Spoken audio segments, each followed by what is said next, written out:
acting mayor, Sylvester Turner, for his perspective on all of this. Mayor Turner, good to see you. So you recently, said that this takeover is very troubling, but it's not expected. What do you mean? Well, there was an attempt back in 2019 for the state to move and take over the Houston Independent School District. And let me just quickly say, it's not a district that is controlled by the city itself. They have their own board and superintendent. And in 2019, there were some concerns. I even had some concerns in terms of the success, the failure rate of some of their schools and the actions of the board. But 4 years later, things have changed dramatically for the better, which is good. But the state is taking actions, not just control the local school district, but there are a number of bills, for example, in the Texas Legislature that would preempt the authorities of counties and cities throughout the state of Texas. So this is not unsurprising to me. So this is a democratically elected board and superintendent, and you just said that you felt that many of the schools had improved. So is this a penalty? I mean, what's going on? Well, let me just put it this way. There's a new superintendent that is now in place. He's been there for 17 months. And the people in the Houston Independent School District pretty much replaced almost all of the trustees that were there in 2019. Under this new board and this new superintendent over the last 17 months, 40 of the 50 schools that were in a D or F rated status are no longer there. They have improved. The one school that people keep referring to that had underperformed for 5 consecutive years, that school is now a C plus rating. And so it's no longer in that same status. So there's been significant improvement. There are 274 schools in the Houston Independent School District. It is the largest school district in the state. It is the 7th or 8th largest in the country.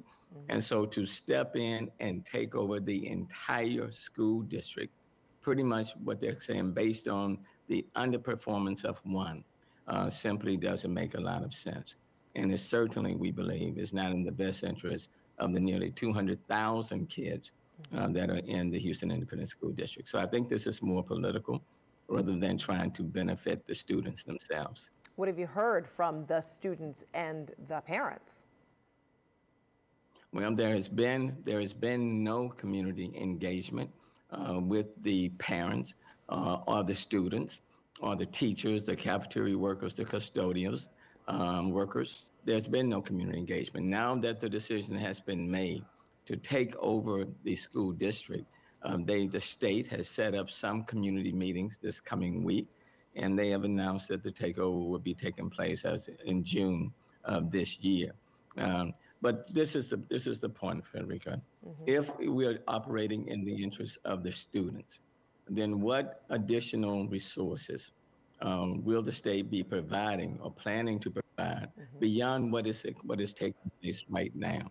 And there has been significant improvement in 94% of the schools are doing well, 94%.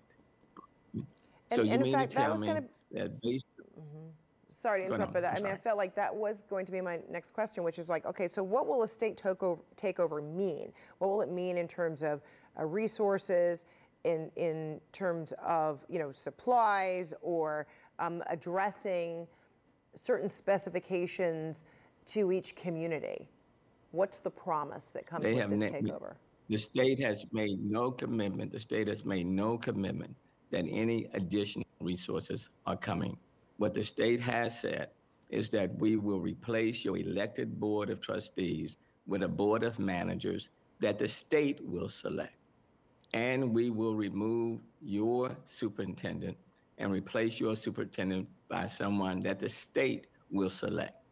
Beyond that element, the control element, the state has not said we're going to be providing in additional resources to your students so that they can have what they need in order to improve their academic performance. and in the schools in the state of Texas, in terms of financial resources, they are underfunded by $3,000 to $4,000 in comparison to the national average. So the state is basically saying we're going to take you over. We're going to remove your elected leaders and remove your superintendent. But the state is not saying we're going to be providing additional financial support or everything that you need. And neither is the state saying we are promising you that every one of your schools will be performing above the required levels. So, State Representative Harold Dutton, a Democrat from your city of Houston, argued in a Houston Chronicle op-ed this week that the takeover was justified, saying his amendment back in 2015 allowed for this to happen, and he has no regrets. What's your response to that? Well, and I know Representative Dutton very well, and I served in the legislature myself for 27 years, and I was there in 2015. And I understand his concerns because he went to the school that in question, and he was very much, as we all were, with the underperformance of that school for 5 consecutive years. So I understand that. But the reality is right now, 4 years later, that school is no longer underperforming. And the question then becomes, do you allow the state, or is it appropriate or right or in the best interest of the students for the state to step in and take over 274 schools because of one school? Yeah. Does that make any sense? When the state is not saying we're going to be providing you with additional financial resources, when the state is sitting on a budgetary surplus in the state of Texas of more than $30 billion. So if you're going to take it over, what are you saying to the students and the parents? Are you saying that you're bringing the necessary resources? And that's not what they're saying. They're taking control, but they're not providing any additional assistance. Right. And I think in that sense, when you look at the bills that have been filed in the Texas Legislature, there are a number of bills that have been filed for the state to usurp, preempt the authorities of local governments, even the city of Houston and counties throughout the state of Texas. So you have to put everything in context.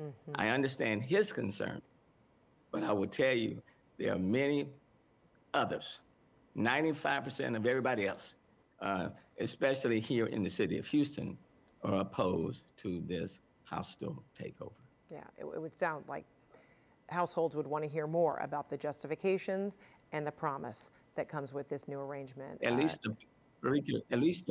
least the parents and the students and the teachers, all of the major stakeholders. I think you talk to them before, you don't talk to them after the fact. Houston Mayor Sylvester Turner, thank you so much. Appreciate your time. Thanks for having me.